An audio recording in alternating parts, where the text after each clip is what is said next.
Hi friends, എല്ലാവർക്കും ഉപ്പും പുളിയും കുക്കിങ്ങിലേക്ക് സ്വാഗതം. ഇന്ന് ഞാനൊരു കുമ്പളങ്ങ കറിയാണ് ഉണ്ടാക്കുന്നത്. അത് തേങ്ങാപ്പാൽ ഒഴിച്ചിട്ടാണ് ആ കുമ്പളങ്ങ കറി ഉണ്ടാക്കുന്നത്. അതിനുവേണ്ടി കുമ്പളങ്ങ ഇതുപോലെ കഷ്ണങ്ങളാക്കി അരിഞ്ഞെടുക്കണം. നല്ല കനം കുറച്ച് വേണം അത് അരിഞ്ഞെടുക്കാൻ. അതിലേക്ക് ഉപ്പ് ചേർത്ത് കൊടുക്കുക. കറിവേപ്പിലയും 2 പച്ചമുളകും ചേർത്ത് കൊടുക്കുക. 2 ടീസ്പൂൺ മുളക് പൊടി ചേർക്കുക.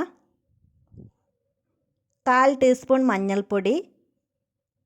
ഇത്രയും സാധനങ്ങൾ ചേർത്ത ശേഷം നന്നായിട്ട് കൂട്ടി തിരുമ്മുക. ഒരു 10 മിനിറ്റ് അങ്ങനെ വെക്കണം.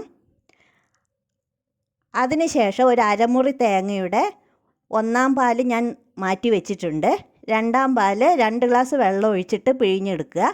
അത് അതിലേക്ക് ചേർത്ത് കൊടുക്കുക. എന്നിട്ട് ചെറിയ തീയിൽ വേവിക്കണം. ചെറിയ തീയിൽ മൂടി വെച്ച് വേവിക്കുക. ഒരു 10 മിനിറ്റിന് ശേഷം ഞാൻ നോക്കിയപ്പോൾ ഇതേപോലെ വെന്ത് കിട്ടിയിട്ടുണ്ട്. അത്യാവശ്യം വെള്ളമൊക്കെ വറ്റിയിട്ടുണ്ട്. അപ്പോൾ ആ 1/4 പാലും കൂടെ ചേർത്ത് കൊടുക്കുക.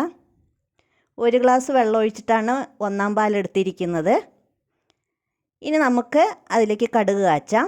കടുകിട്ട് പൊട്ടുമ്പോൾ 2-3 വറ്റൽമുളക് ഇടുക. കറിവേപ്പില ഇട്ട് കൊടുക്കുക. 1/2 ടീസ്പൂൺ മുളക് പൊടി ഇട്ട് കൊടുക്കുക. പിന്നീട് അതിലേക്ക് കുറച്ച് ഗരം മസാല ചേർക്കണം.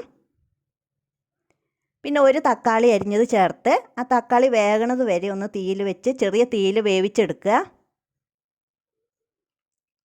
ഒരു 2-3 മിനിറ്റ് ആകുമ്പോഴത്തേക്കും തക്കാളി വെന്തിട്ടുണ്ടാകും. അത് കറിയിലേക്ക് ചേർത്ത് കൊടുക്കുക. നല്ല ടേസ്റ്റുള്ള കറിയാണ് ഇത്. ചപ്പാത്തിക്കും അപ്പത്തിനൊക്കെ കൂട്ടാൻ പറ്റിയ ഒരു കറിയാണ്. അപ്പോൾ എല്ലാവരും ചെയ്ത് നോക്കുക. Thank you.